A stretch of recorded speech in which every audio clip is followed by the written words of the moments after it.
李卓人議員。代理主席，咁頭先聽到大家好多個理由去反對呢個特權法調查啦，但係我覺得最頂唔順個理由，大家我覺得就係頭先曾德成局長所講嘅理由，同埋謝偉銓你講嘅理由。你唔好將啲公務員擺上台得唔得？而家我哋係查梁振英啊，曾局長、代理主席，我哋唔係查啲公務員啊，公務員持平。佢哋想做好佢哋份工，佢哋想專業，但我哋點知佢有冇受到政治影響啊？如果佢哋受政治影響，係對佢哋都係唔公道，令到佢哋唔可以持平，令到佢哋唔可以專業。然後你哋講到我呢個特權法呢，好似係你調查公務員咁。喂，而家係調查梁振英啊，唔該你哋唔好轉移視線啦，出啲咁嘅揦詐招。即係同全香港市民講清楚，而家係查梁振英，唔係屋宇署。大家無端端將單嘢變咗查屋宇署，唔係查梁振英咁樣。其實屋宇署佢裏邊成件事嘅處理，我覺得高層係有一個位好大問題嘅。喺邊個位最大問題呢？嗱，當然發展局局長頭先你又我成日都驚你哋而家最慘聽你講嘢咧，唔知你哋嗰啲係真定假？你啲語言藝術，你就話發展局局長冇指示過屋宇署，咁你哋就好叻嘅，成句冇指示係可能真嘅。有冇討論過啊？你冇指示佢啫，可能同佢傾過呢，傾過都已經夠啦。你可以話我冇指示佢啊，但我同佢傾過啊。其實個位喺邊度呢？其實我到而家都未明點解出咗4封信俾梁振英，你哋冇同公眾去講，我哋係出咗封信俾佢。點解唔講嘅？你哋明明就去睇到個有埲牆，你就講得啱嘅，因為你唔知埲牆後邊係乜，咁你哋咪話問業主咯。咁然後跟住咧就話件事咧就等11月23號講咗啊，咁我先去查。點解嗰陣時你唔話俾公眾聽？我哋係俾咗封信，梁振英要求佢交代嗰個埲牆，因為有人問噶嘛，唔係冇人問啊嘛。如果冇人問，冇得講。有人問咗話點解嗰度有個地下室，你哋話冇地下室，但係原來有埲牆，即係等於咧有人有個窿。揾個蓋冚咗，你就話冇個窿，但係其實有個蓋喺度。你明明應該去揭開個蓋，你唔去揭。你明明應該同公眾講，你唔去講。嗱，我唔係講緊屋宇署嘅同事，呢啲唔係佢同事去查嗰個同事處理嘅同事嘅嗰個層次可以解決到。呢啲一定係處長、發展局局長嘅層次嘅。點解？到而家我哋都未有個答案喺度。咁所以唔該大家呢，唔好成日係將屋宇署啲同事擺上台嚟去維護梁振英，即係揾佢哋嚟當擋箭牌。咁我覺得呢個係完全唔可以接受嘅。第二樣嘢呢，就當然頭先好多大家同事講嘅，就係話有一類嘅講法係咩呢？就係佢係講大話㗎啦。不過算啦，唔好查啦。咁林大輝令我好失望啦！我諗住聽佢講話，諗住有啲精彩嘢，點知今日咧轉咗做即係變咗講埋啲嘢咧。我自己聽到佢唔係從心出發㗎啦，已經即係揞住咁去講咁，即係都聽得出佢嗰種即係身體語言係咁嘅樣。咁佢講咩咧？佢就話：而家冇理由用紅牌嘅。早知上個禮拜我哋都話不信任，然後佢講一句咧，我覺得係好大問題嘅。佢講嗰句係咩呢？上個禮拜個冇約束力啊嘛，今個禮拜有約束力啊嘛。喂，大佬冇約束力你又做，有約束力你唔做，咁你唔係一個即係一致嘅人咯。你如果你覺得呢個係個問題，有約束力就更加要做。咁可能係有人約束咗佢啦，又吹雞啦，俾人吹龜冇辦法啦，即係上次佢都好勁啦，話有報應。咁即係，但係最後佢吹雞，佢都唔可以再講落去。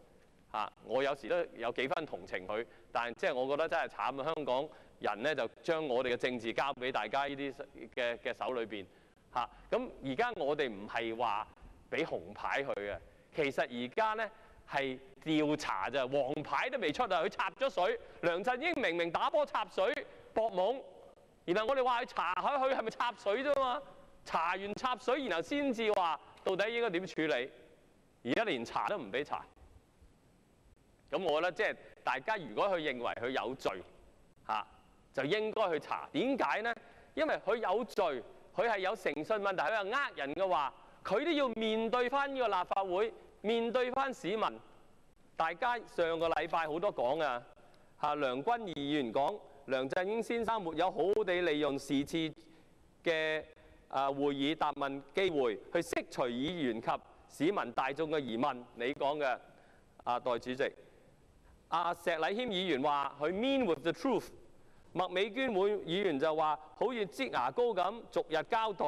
林健鋒議員講行政長官剛才只一句話便答咗我，好多人仍然質疑特首在整個過程中係冇作出交代。咁大家都覺得有質疑，大家既然有嗰啲質疑，點解連查都唔可以俾人查呢？查都唔肯同意呢？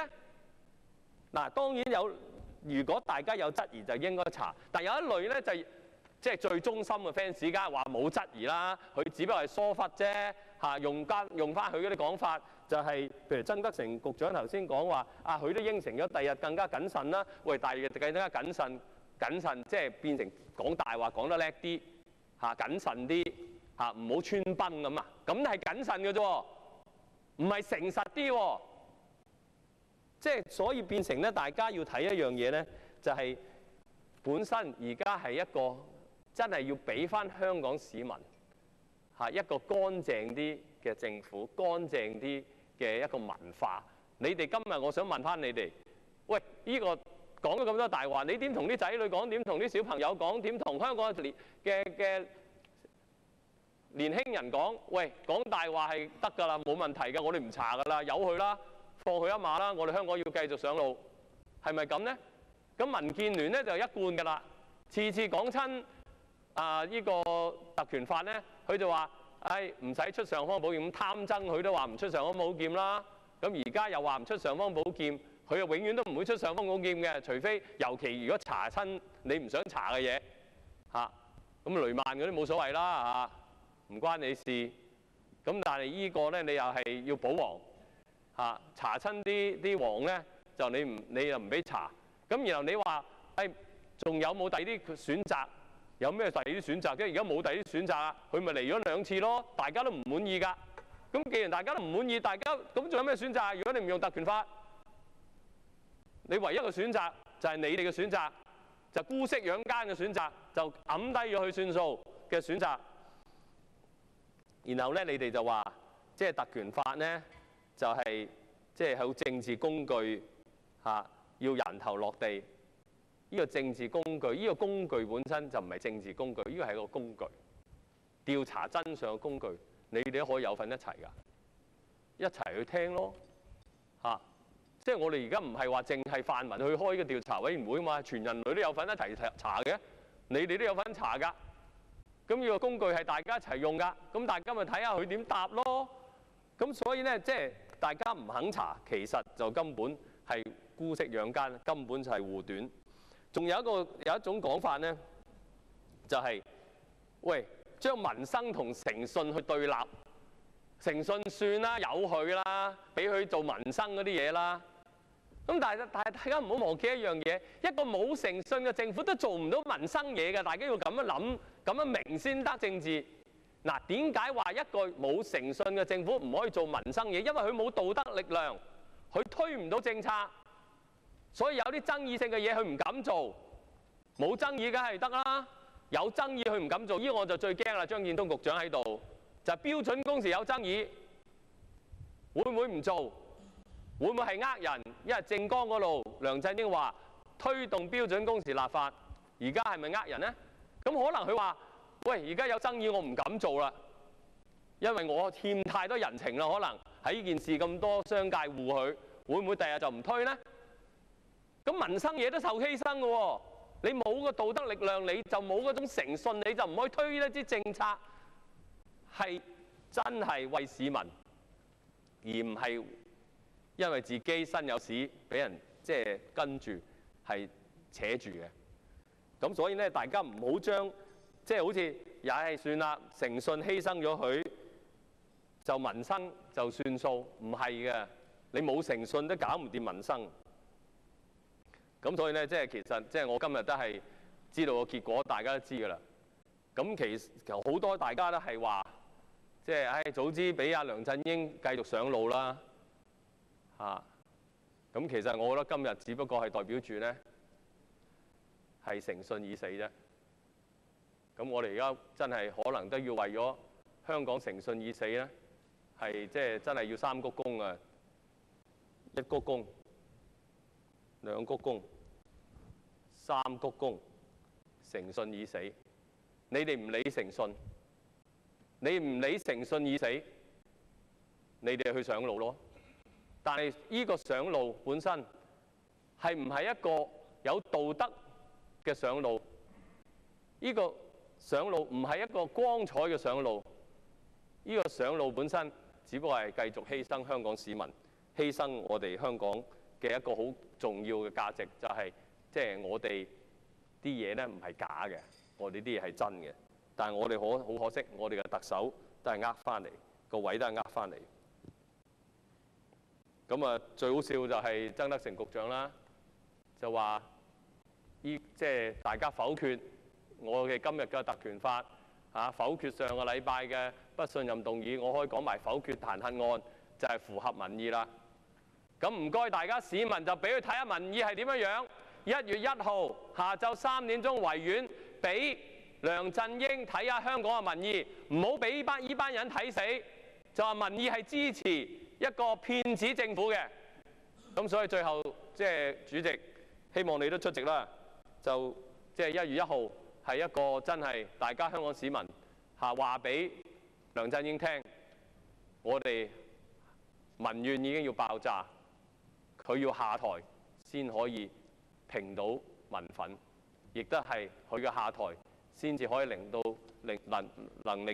香港真正嘅係行翻條正路，係可以將誠信係抬翻出嚟，唔使話誠信已死嘅。多謝主席。現在各位提出嘅待決議題係李卓人議員動議嘅議案，予以通過。現在付諸表決。贊成嘅請舉手，反對嘅請舉手。我認為李卓人議員要求記名表決，表決鐘響5分鐘。